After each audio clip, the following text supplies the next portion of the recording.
Go ahead, Dr. Kaul. But Anand, we stand alone on the principle that we really want to contribute towards the setting of peace in this festering sore that you have on the fair face of India.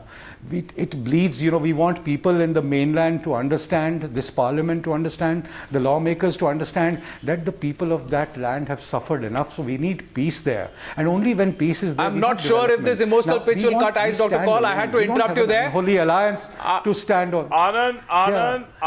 My question is that an unholy alliance just to stay in power, we don't want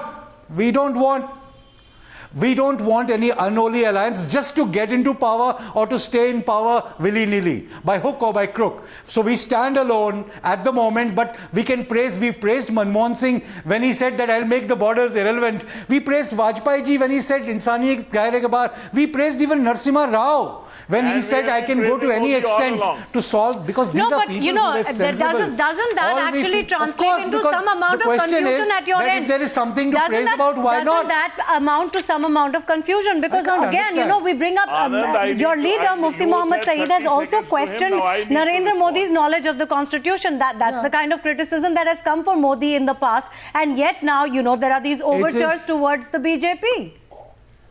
I'm saying it's our duty, madam, to convince the lawmakers and the parliamentarians in the Parliament of India that they need to think about certain things differently. But what about the electorate in Jammu and Kashmir? What about the people of Jammu and Kashmir? What are you telling them? Which way are you? What is your position? Let us put the They will decide. Right. Now, Dr. Kaul, we'll wait. We stand yes, alone. Mr. Rana, go ahead. We stand alone.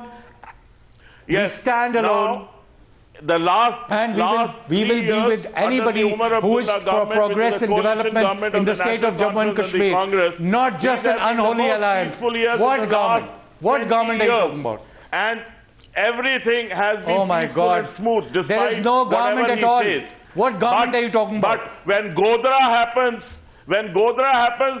we run after Modi. Godhra is not bothering you. You go after Modi. Please go ahead. You were always with Modi. All right. Look at this guy trying to create a communal divide. Okay, let's take this discussion beyond Jammu and Kashmir again. They have always been power hungry. All right. 2008 after the... All right, gentlemen, we're going to take this discussion beyond Jammu and Kashmir once again. Clyde wants to come in. Number one was National Right, Devender Rana and Dr. Kaul, we're going to bring in all our other panelists also.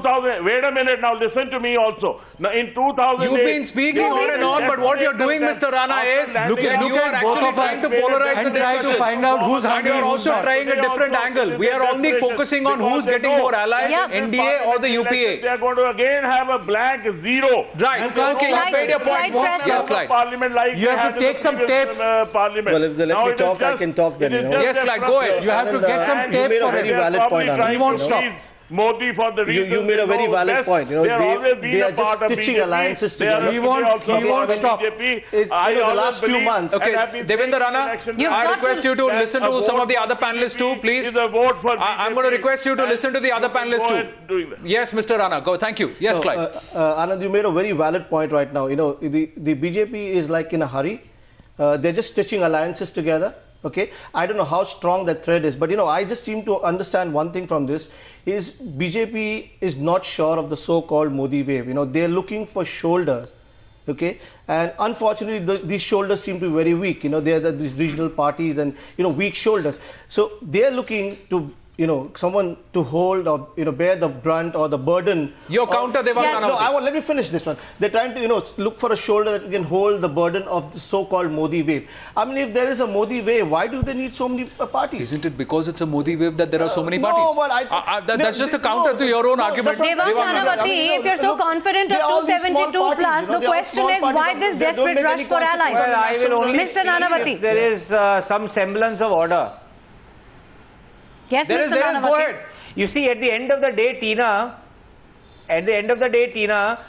you see, in alliances, why we look for alliances? Because you need alliances.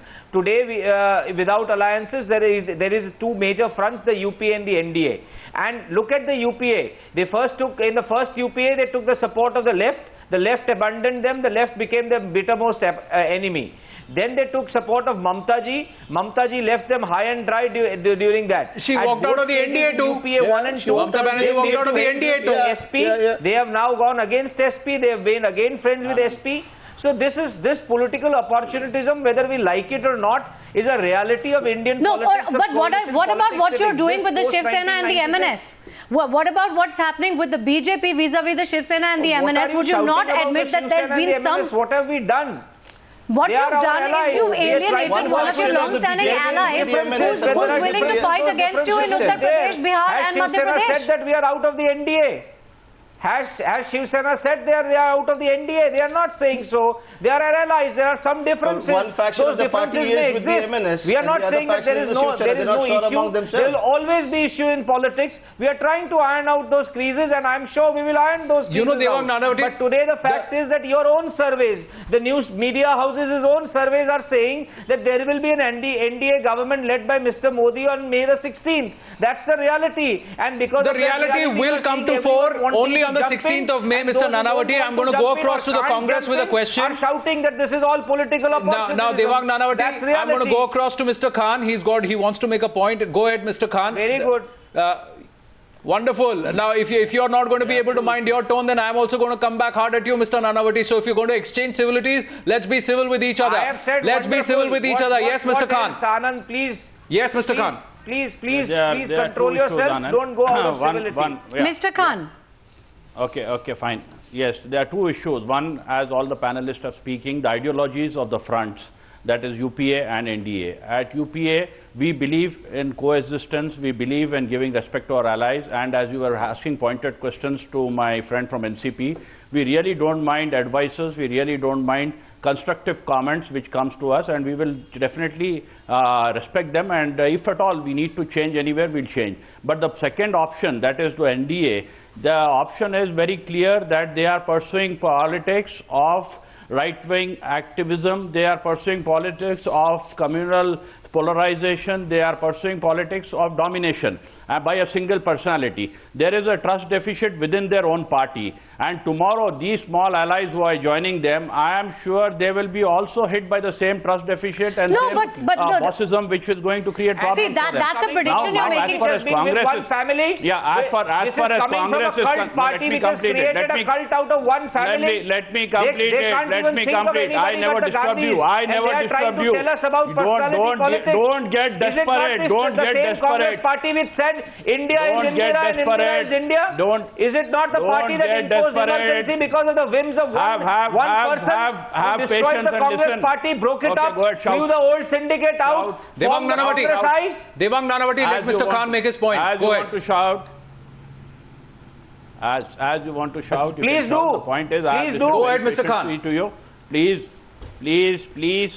I'm requesting you to have some patience. Now, as far as Mr. Nanavati's accusation about the family, he should understand this family did not take power for 20 years, even though they were in power, and the party people Mr. Khan, they could not get power for 20 years. Let's get back to the issue. Let me complete. Let's come back to the issue, please. Let's come back to the issue. Let me complete. To the BJP and the Congress. Let's come back to the issue about alliances. You let me complete. Let's come back to the issue about allies and alliances. Right. No, let me complete. I am telling you, this political polarization today is dangerous to the country. It is dangerous to the constitution of our country, and today it believes in exclusion. What happened when you imposed emergency? Was it not dangerous to the constitution? Mr. Khan, that is not what we're discussing right now. You practically burned it during emergency. Mr. Khan, since we're talking about allies, let's also bring up the issue of the TRS. Did your game plan on alliance there not backfire with the TRS not only refusing to merge but also not going in for a pre-poll alliance? Tina, very relevant question, and I need a minute to answer it because it's a very important question. Please go ahead. As far as TRS and Telangana is concerned, it is a matter of our commitment made in 2004 and before that, and we stood by the commitment even though we were advised that it will be not politically gainful for us to do it. But still, as a matter of principle, we went ahead and we did it. As far as TRS is concerned, I have the greatest respect for Mr. Chandrasekhar Rao, a stalwart and a leader, and I am sure that whatever commitment he has given to the party when he was asking for Telangana. He will stand by it. It's a matter of time. You can see it. Secondly, Telangana is possible only because of the commitment of Sonia ji and the commitment of the Congress party, who went ahead and made Telangana, even though all that is fair enough, Mr. Khan, but why the reluctance on part of the TRS to form a pre-poll alliance with the Congress? And we have done it. No, fair enough, you know, but that's not what we're asking. There is nothing which is over. TRS has never said that they are not for alliance. There is still talks going on, and I'm sure they have not said that, but they have not said that they're for an alliance either. Yes. Mr. Khan, you know, there are even if they're not for an... If I were to counter what the point that you have made, it is going to lead into another debate, because you yourself said it was a commitment you made in 2004 and you waited till 2014 to actualize it in the hope that you will divide a state and try perhaps rule on both. And now the leading parties in both the states have now given you a thumbs up and said, sorry, I am not going to ally with you before the polls. We'll think about it after the polls. So you have been left high and dry there. So it just gets countered straight away. Yes, Clyde. The question of your debate is, has NDA stolen a march ahead of UPA in the hunt for allies? I mean, let's answer this question. I mean, I don't think they've stolen anything. I mean, look at the NDA. Let's start with the BJP. I mean, their house is not in order. You know, their patriarch, Mr. L.K. Advani, look at how he's been treated. I mean, you know, your elders teach you how to crawl, they teach you how to walk. How does that have to do with Mr. Narendra Modi was taught the crawling and the walking but Clyde, of politics. if their party is in disarray, why are they getting allies? Why are there people ready to align with the BJP and the NDA? That's what I'm trying to say. They're all trying to come together because each of them on their own are not strong enough. The UPA, okay, and the allies, I mean the allies, the parties together in the UPA 1, UPA 2 have stuck together. They're stuck by each other through thick and thin. We've proved it in the last 10 years. Most of them. I mean, look at the majority. And what are these parties that you look at the parties that are joining together? Do you think that once they win election, they are not going to stretch and pull and the NDA? So now the Congress... They're going to hold the country at ransom, you know. Does the Congress agree on this? And Devang Nanavati, a quick rebuttal, they are moving the argument not from the number of allies, but the kind of allies that the NDA is stitching together. The kind of alliance. Politics teaches us that we have to move on our principles. There is BJP's manifesto. If, in spite of that manifesto, some political party is willing to extend political support, it's welcome. Because what concerns us is our manifesto, our ideals, and NDA cannot take care of their own people. How are they going to take care of the people of this country? Start with your homes first and then look beyond your homes. At the end of the day, they will govern. Together. Now, whoever's on board, acceptable, whoever it is acceptable, this manifesto, they will join us. This is the culture of our country. It is the NCP which may join away from Congress and join us, whether it is the Shiv Sena, whether it is the MNS or whether it is TDP or any other party. Well, as long as they accept the NDA's manifesto, fine, they are welcome. Right. Devang Nanavati, let's ask the two people, one who are openly saying we want to ally and the other who are thinking about it. That is the PDP and the National Conference. PDP, are you worried with Dr. Kaul about the alliance, kind of alliances that the NDA is stitching, or would you like to differ with what the likes of Mr. Khan and Clyde are making here?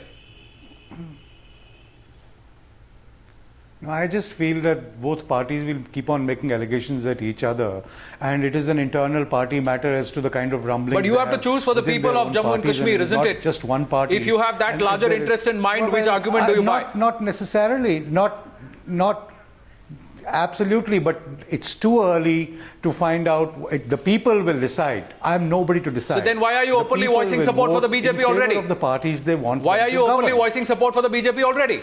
If the people have to decide eventually. All I'm saying, if you can understand the common parlance of English, is that we stand alone and we wouldn't mind allying with a party which we feel is going to help us govern the place up.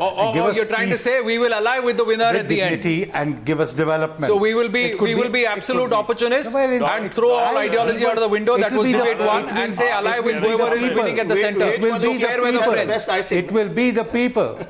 It will be the people. Absolutely. It will be the people. It is not me. It will be the people. You know, whether or not the NDA has stolen a march over the UPA, at the end of the day, it is going to be the people who are going to decide. Thank you. Thank you, gentlemen. I'm afraid we are running out of time on this debate, but I thank you all very much for joining us here on the Newshour tonight. No, 1 minute. I need to respond to that. 1 minute. Next time you have... Right. Wait a minute. Two quick comments, 30 seconds each to Dr. Kaul and Devender Rana. Devender Rana, please bear with me. Dr. Kaul first and I'll come to you. I will come to you. I will come to you. I will come to you, Devender Rana. Yes, Dr. Kaul. It was on a lighter vein. Yes, quickly, Dr. Kaul. Go ahead. All I'm saying, in a lighter vein, the next time you propose to have a serious debate and you plan to invite people like Devender Rana, you've got to organize some elastoplast and know how to apply it. Right. Because, all right. You could have made that joke later too. Devender Rana. At least we are closing a debate smiling. Yes, Devender Rana.